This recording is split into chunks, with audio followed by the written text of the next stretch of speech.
Welcome in. It is Big Ten Today on a Monday. We are delighted to have you with us. We're presented by Gatorade. Dave Revson and Howard Griffith. And Howard, I left the studio on Saturday night thinking to myself, the top of this league is really good. Yeah, talented teams, well coached, as you would expect if you're going to be at the top of your conference.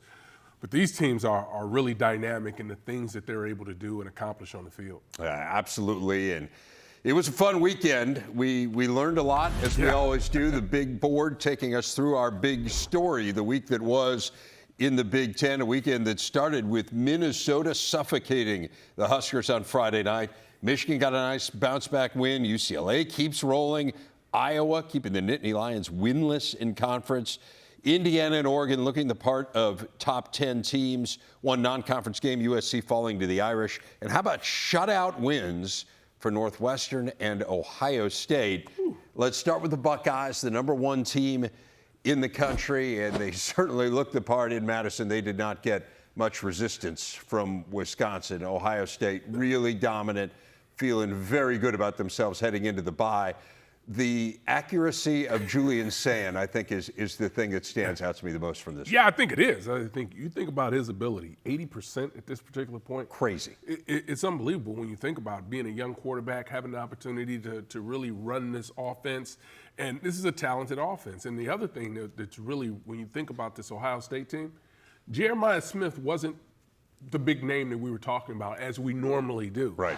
But Tate, once again, continues to step up, makes dynamic catches. So now you've got 2-3 wide receivers, and now you see them getting the tight end more involved on the offensive side. I want to stick offensively because I think defensively we know exactly who they are. They are going to suffocate you, and they're going to make whatever adjustments are needed to be able to control the game.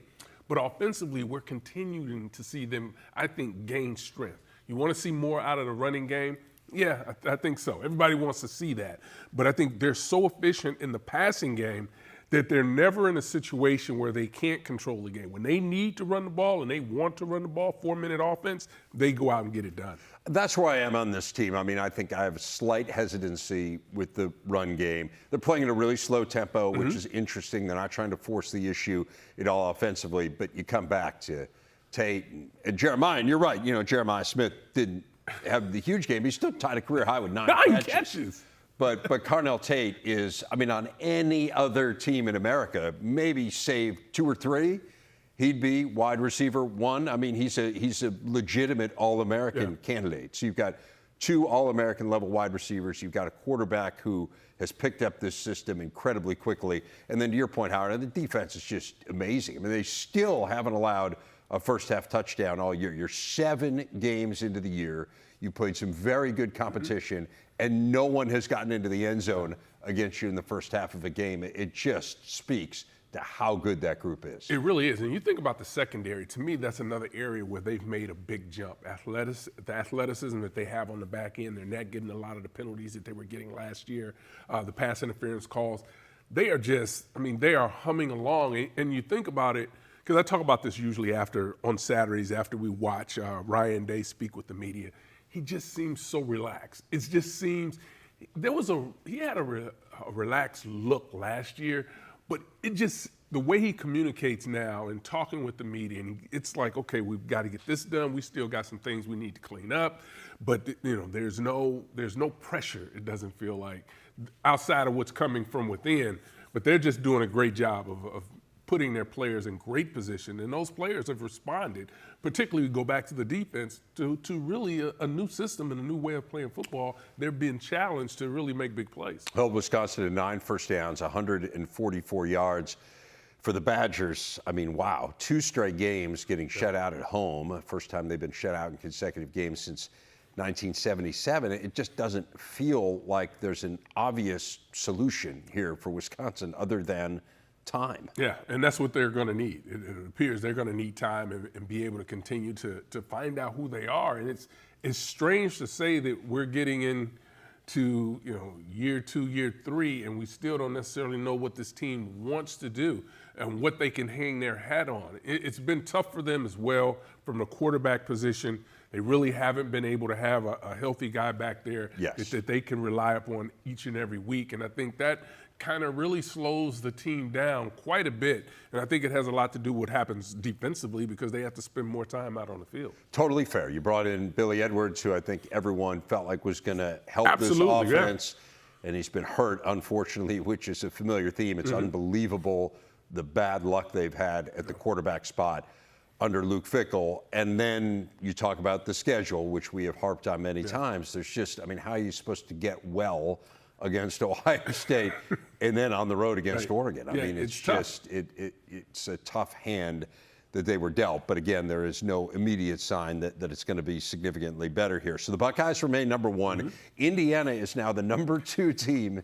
in the country, which in and of itself is remarkable. You and I were talking before the show, Howard. I think the thing that really stands out to me about Indiana is the level of consistency. Like, you know, they're going to show up every week. Last year, they lost 2 games to teams that were significantly better than them, I would say, right? I mean, the 2 teams and they would say playing for the national championship, right?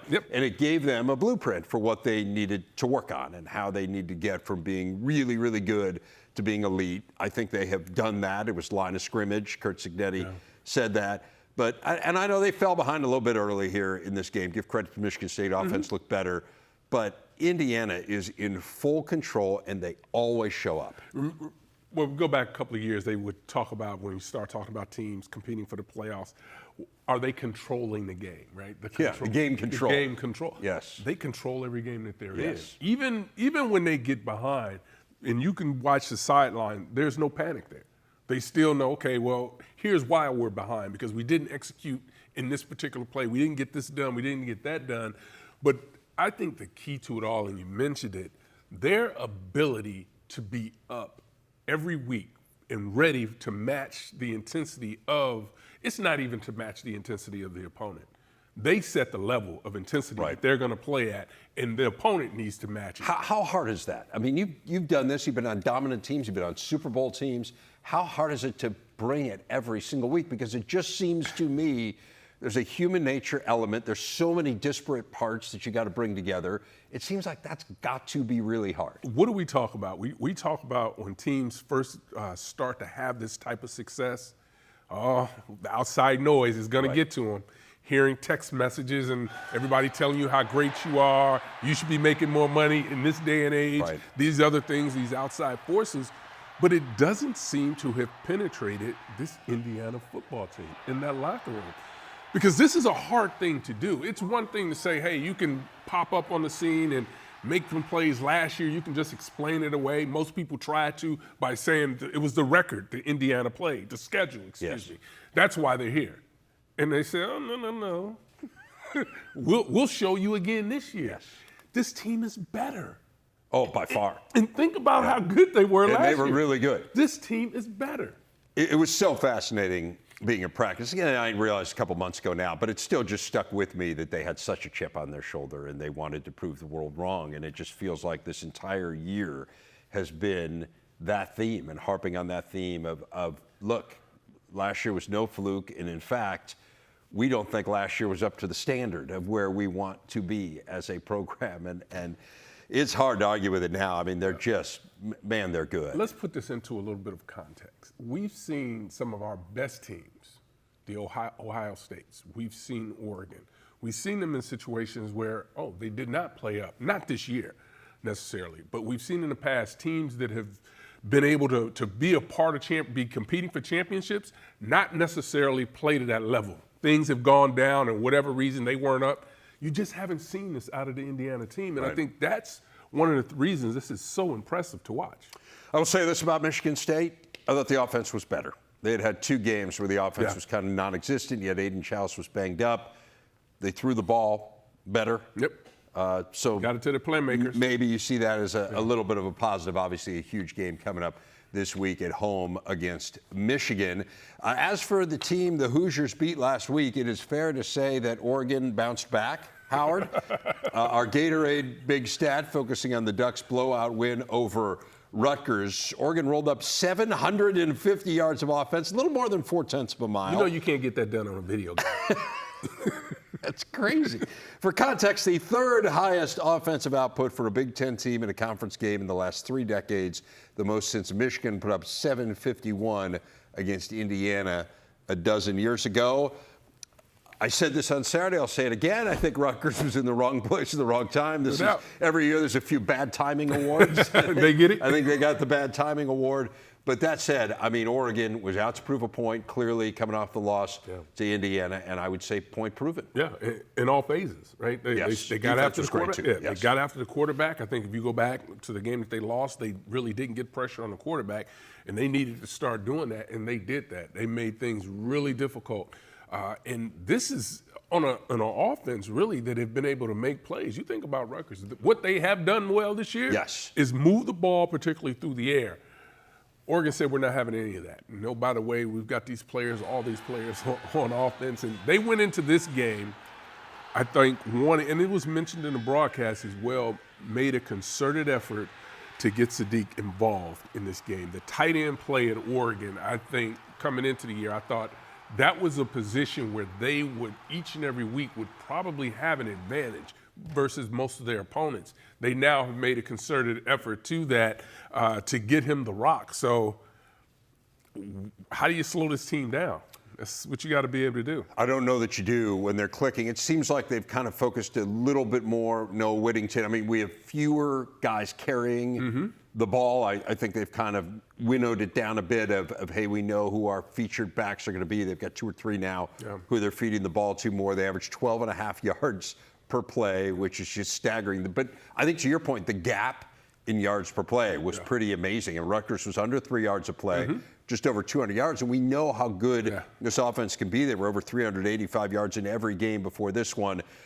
Defensively, there are just no answers for Rutgers. I don't know what to say at this point. I feel like we're a broken record, like you don't expect this out of a Greg Schiano team, but they just have no answers at all on defense. And I think one of the things that we see, particularly with developmental programs, is they've worked so hard to get to a certain point, and they have veteran guys that are on that team. And when you lose guys like that, sometimes as an offensive defense, you end up taking a step back because you no longer have those elite players at those positions that really could set the tone. And I think that's part of, in this day and age of the transfer portal, that guys have an opportunity to go somewhere else. They can go somewhere. And yes, it's 11 guys that have to be out there, but sometimes 1 or 2 of those guys that are difference makers can hurt the entire program and what you want to ultimately do. So you have to continue to build through the recruiting process. And Greg Schiano has talked about, he feels like they're going to get great support, new administration there, new athletic director. I think he feels really good about that and getting a better NIL program, frankly. That's because exactly. That's what we're talking about. If you have to be in the game. Yeah, have to. Yeah, no doubt. We'll see if Rutgers can get back on track. Certainly have a winnable game this weekend against Purdue. So much more to come on the show. Michigan stays on the periphery of that CFP picture, absolutely in it. How about the Cats? 4 straight wins, plus had some drama. The Rose Bowl, the Bruins pulling one out, absolute thriller at Kinnick. We're going to take you through it all. This is Big Ten Today. Michigan bounced back from the loss at SC with a win over Washington. The D was the story. Held the Huskies to 330 fewer yards than they had the week before against Rutgers. Had 3 takeaways. Wolverines went over 400 yards of offense. A couple TD passes for Bryce Underwood. Jordan Marshall ran for a career-high 133 yards in place of the injured Justice Haynes. Really good bounce back, both sides of the ball. Michigan looked the part. Yeah, I thought going into this game, Michigan's defense was going to ultimately be the key, because if they could corral this Washington offense, that would give them a chance to be able to win the game and win it on the ground and control the game that way.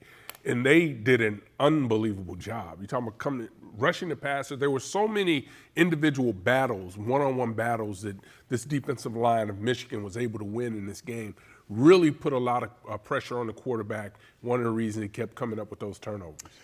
I was really amazed by the job they did on Damon Williams. I think the biggest part of it was he had nowhere to run. Yes. I mean, what makes him so dangerous is when the play breaks down and he takes off. And we saw that last week against Rutgers, over 130 rushing yards. He had negative 19 in this game. Speaks to the discipline of Michigan. And you mentioned that was the key. The rush lane integrity and discipline of the defensive line really didn't get too far up the field where he could just bounce underneath it and get positive yardage. But they did an outstanding job, and I think it speaks really a lot to the athleticism of this linebacking group as well at Michigan, because I thought they played well, really staying in the passing lanes and coming up with big plays when they need it. Never really let this Washington team gain that momentum. And also, they're behind the chains, so you take Jonah Coleman out. I think he had 16, 17 carries in that one, and that's not enough to be able to get him the ball, because you want to get him rolling. But when you're behind the sticks, it's a challenge to try to run the ball in those situations. It's hard. Washington's run game has not been where it was probably in the last 3 weeks, in right? the season. I guess absent the Rutgers game when they kind of could do what they wanted, although, again, a lot of that was, almost all of it was DeMond Williams. I also thought, from Michigan's point of view, Bryce Underwood, as good a game as we have seen him play. He seemed really confident. And then you look at Marshall. I mean, you think about him in the bowl game last year, kind of coming into this year, thought, well, maybe he'll end up being the featured back. Haynes has just been so good, but it shows you how dynamic they can be with both those guys. Right, and they came into the season knowing that they were going to have both of these guys, and they've got a really talented freshman, too, as well, that's going to have a lot to say about that. Maybe not this year, but next year for sure. This is a talented running back group, and I thought coming out of camp that they had a chance to be one of the best 1-2 duels that we were going to see in this conference. But Marshall has really stepped up and played well, and they're going to need that. And this season is long. And you need to have as many backs as you can possibly have to be able to change not only the offense, but they're going to give you something different, whether it's in the pass game or obviously in the run game. Washington, just kind of a different team, it seems like, on the road. They've got a huge home game this week against Illinois. We'll talk a ton about it in the lead-up. It's a game that's here on the Big Ten Network. And, again, if they want to stay in that college football playoff discussion, they're going to have to win. I think Michigan was in the same boat. It would have been really hard had they not won. So we'll see whether Washington could bounce back against the Fighting Illini. Penn State and Iowa. Iowa, the run game really was great. And then Mark Gronowski did not throw the ball well in this game. But, man, he is tough. He is a winner. And when they needed it, I think what was amazing about this game, from the perspective of watching Iowa in recent years, was they won a game with their offense. They needed the offense to march down the field and score, and lo and behold, they did it. And they did it in 2 plays. And you talk about this offense and what they've been able to do. It's not pretty all the time. No. But he scrambles around, he makes plays, moves the sticks, and continues to give them opportunities. And this was an unbelievable game. And think about the bounce back, right? They get the was the punt block? Yeah. For a touchdown? No, field goal. Field goal block. Yep. It goes the other way. Which Kirk Ferentz took complete responsibility for after the game, saying it probably wasn't a good idea to try. I mean, it was well over 60 yards. And what you fear happens with a low kick, it happened. Get a hand on it. But to be able to still bounce back when something like that happens, they were able to make plays offensively, and that's the key. You mentioned it. Talk about being able to rely upon your offense when they needed to be able to get it done, and that's exactly what happened in this one. Yeah, I mean, that's pretty cool, to win a game like that in a night game at Kinnick, which is such a special environment, and to do it a little bit differently than you have grown used to. I will say this for Penn State, and give credit to Terry Smith. It felt like they were ready to go. Oh, yes. They just, they honestly can't stop the run. They're just not great there. You're starting a backup quarterback in a hostile environment, but it wasn't as if they were not. They showed up. Yeah, they showed up prepared to play. I didn't. There was no doubt in my mind that I thought this Penn State team was going to respond to Coach Smith, because he's an outstanding coach. I thought one of the things that was really interesting coming into this week is we get an opportunity to see him at the podium, and he's kind of relaxed and mild-mannered, but that's not who he is when he gets on the coaching field. He gets after it. He's going to have his guys ready to go. And they're going to take a hard look at this film again and try to find ways that they can get better. That means putting the quarterback in better position, maybe relying upon the run game even more. But they're going to be ready to play. It's not going to be one of those situations where they're going to pack it in. Penn State as a team is going to pack it in. They're going to come out ready to fight all year long. No doubt. I mean, 4 losses by a total of 13 points here. I mean, we could go on ad infinitum about how close this team was to having a special year. And, of course, in some senses, it's gone off the rails. The challenge here is you got a bye week, and then you got Ohio State and Indiana, who are, in my opinion, the 2 best teams in the country. Yes. So it's hard to get well there. Yeah, but you've got the attention of your team. This bye week right now is a great time to reassess everything, make some tweaks to offensively and defensively, the things you need to do the self-scout. This is a good time for this program to be going into the bye. And the challenges that await them coming out of it are enormous, but they will be prepared, and that's the biggest part about it. So we had the drama at Kinnick. We had some drama at the Rose Bowl as well, and UCLA has turned into, it's just a great story. It really is. It's a feel-good story about young people. I always marvel at the ability of young people to be resilient. And I think sport really helped, whether it's at whatever level. You know, I've talked about this a lot, right? Sometimes it's major college football, sometimes it's Division III, you know, whatever it is. But the resilience of young people is really impressive. And I think this group kind of, hey, this thing isn't over. Let's go out there and it's been the macro for UCLA, and it was the micro in this game where Maryland marched down and tied up this game. Nico Iamaleava was hurt. I mean, when he left the field, I wasn't sure he was going to be back this year. Right, exactly. And he comes back and leads a drive to a game-winning field goal. And that's why I think what we're witnessing this year in particular, and this goes back to last year from an Indiana standpoint, to me, we're seeing things that are happening not necessarily from an X's and O's perspective, but what young people and coaching staff with a positive message in the locker room and how that can rejuvenate a team and a program. That's what we're seeing, and that's why this UCLA story is, they look nothing like this. Yeah. Nothing like this for the first 4 games. And then all of a sudden, a switch is made, and now all of a sudden everybody's excited. There's a lot of positive energy. And now, obviously, that's not to say what was going on before was negative, but this is what's coming out of the locker room. This is what the coaches are talking about. And they're playing at a different level. And to me, that's the secret sauce, figuring out, okay, well, what buttons are they pressing to get them going? Because at one point, they looked like they wanted nothing else to do with this. Yes. And really, really cool. Really cool. And then you got players who, you know, Nico gets a lot of the headlines. You have players who weren't really contributing. Anthony Freese never run for a touchdown in his career. He's a senior. He breaks off a long run, and then he had a really big run also in the drive to the winning field goal. So that all that really impressive. Maryland, man, I mean, they're so close. They are so agonizingly close, Howard. This is the 3rd straight game they've lost by a total of 10 points. They've had the lead in the 4th quarter or been at least tied the 4th quarter in every single one of them. Just really tough to see. And they've got to find a way, and there's really nothing else to say about it other than they need to find a way, and the only way to do it is to do it. Otherwise, you get in that situation where here we go again. How are we going to give this away? But they just got to, you know, turn it around and figure it out, because this is a team that I truly believe have made strides from where they were. But they've got to put 4 quarters together, and they just haven't done that lately. You talk about buys coming at a good time. This feels like a good time for them to have a buy, because I do think there's a lot you can build on. I mean, you look at Malik Washington and say, man, you just led a drive to tie a game in I think you're going to win this thing. On the road, absolutely. So a lot of positives you can point to. After the bye is Indiana. So that doesn't bode well. And I think schedule-wise, right, they have a more favorable schedule by far, absent the Indiana game, than UCLA does. It's going to be hard for UCLA to make a bowl game. As great a story as this has been, they're going to have to pull some upsets along the way.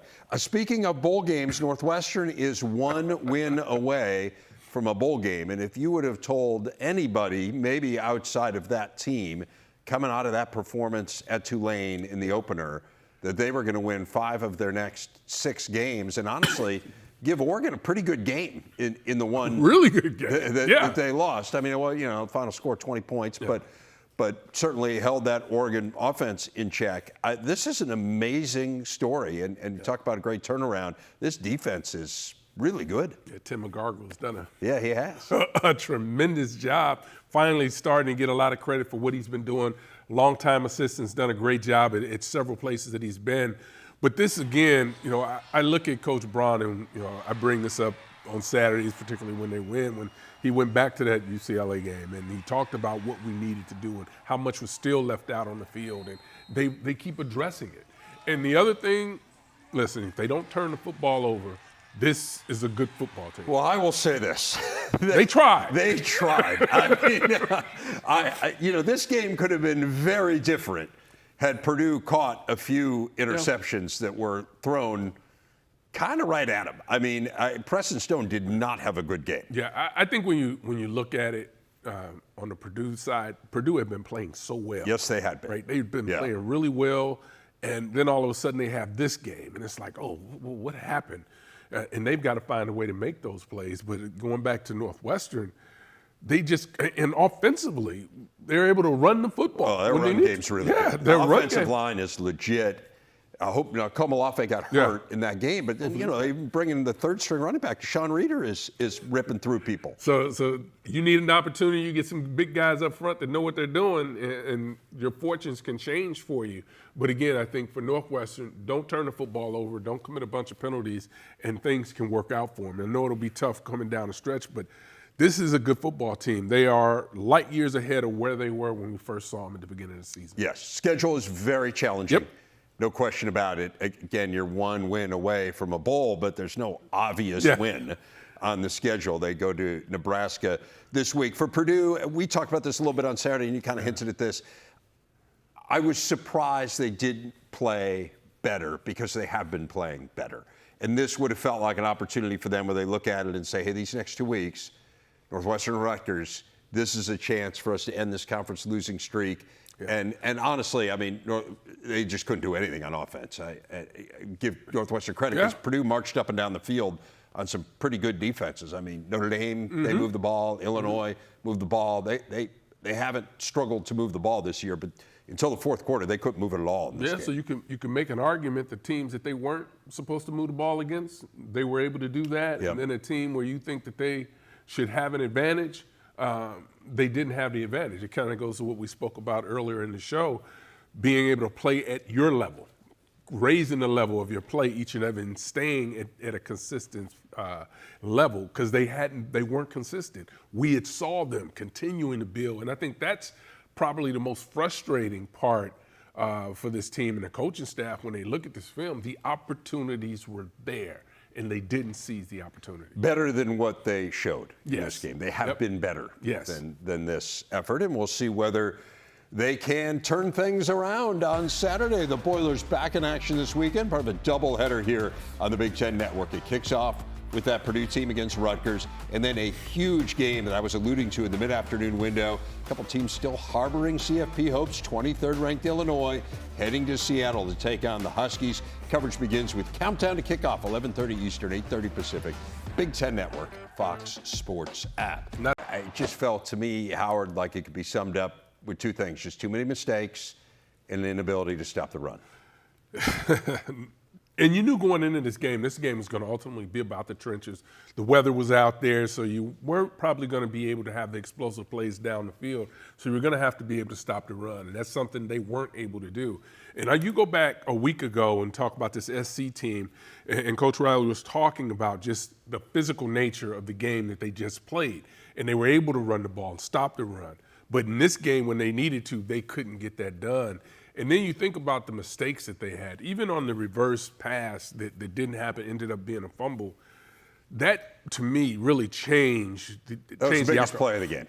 Biggest play of the game, and it wasn't probably the play that lost them the game, but it didn't help them in that situation. It's just an odd call to me. And look, I've never called plays. Yeah. What the heck do I know? Yeah. But it's a driving rainstorm, and you're going to put the ball in the hands of a wide receiver. And by the way, the secondary did not bite. Yeah. On it Well, which is why, I mean, obviously, in hindsight, I'm sure you just throw it out of bounds and live to see another day. But you had the ball in one of your playmakers' hands, one of your best playmakers' hands, and he's usually able to make something happen. Wasn't able to at this point. But I think the challenging part is just what happened to that defensive front, because they had played so well the week before. And then all of a sudden, when you know that you're going to get a heavy dose of the run, you weren't able to make the plays that were needed. They had their way with them on the ground. They did. They have really good running backs. I guess I would just say, so does Michigan. Yeah. And USC was able to control the run game in that game. Maybe it's just two physical games back to back. Sometimes just the way the schedule rivalries have a lot to do with it right. too. And but it was, when you look at it, and C.J. Carr didn't play one of his better games. No, that's the thing. He did not play. He made some. He had been on fire. Yes, he had been on fire to that point, and they were able to make him uncomfortable, but they couldn't run it. Right. Not a lot of margin for error left for USC, but they're still very much a lot of games still in the conversation. Right. They have games that could absolutely enhance their resume here. Again, they've got a bye week coming up, and then they head to Nebraska. Speaking of Nebraska, they were trying to state their case as a CFP hopeful. They ran into a Gophers team that was just far and away the more physical team. Absolutely dominated the line of scrimmage. Yeah, Anthony Smith and those guys on that defensive line really got after him, made it difficult for Nebraska to really get anything going in their pass game. But when you look at this Minnesota team, they were able to get the run game going, which they hadn't done. Right, which was something they had really. We were kind of wondering, well, okay, they have to win games differently, and all of a sudden now the run game was working. It obviously helps when you have a healthy Taylor, but the fact that they were able to do what they did is impressive, because they really controlled this football game for most of the time. Yeah, they really did. Nebraska's side, offensive line-wide, wow. I mean, I don't. 9 sacks is you can't give a staggering number. There's no way you can give that many sacks up, and those are individual one-on-one matchups that they were losing at times. And I know sometimes you could say, hey, the quarterback's got to get rid of the football, but the quarterback has to be able to feel comfortable. He's at his best when he's comfortable in the pocket and can get the ball vertically down the field.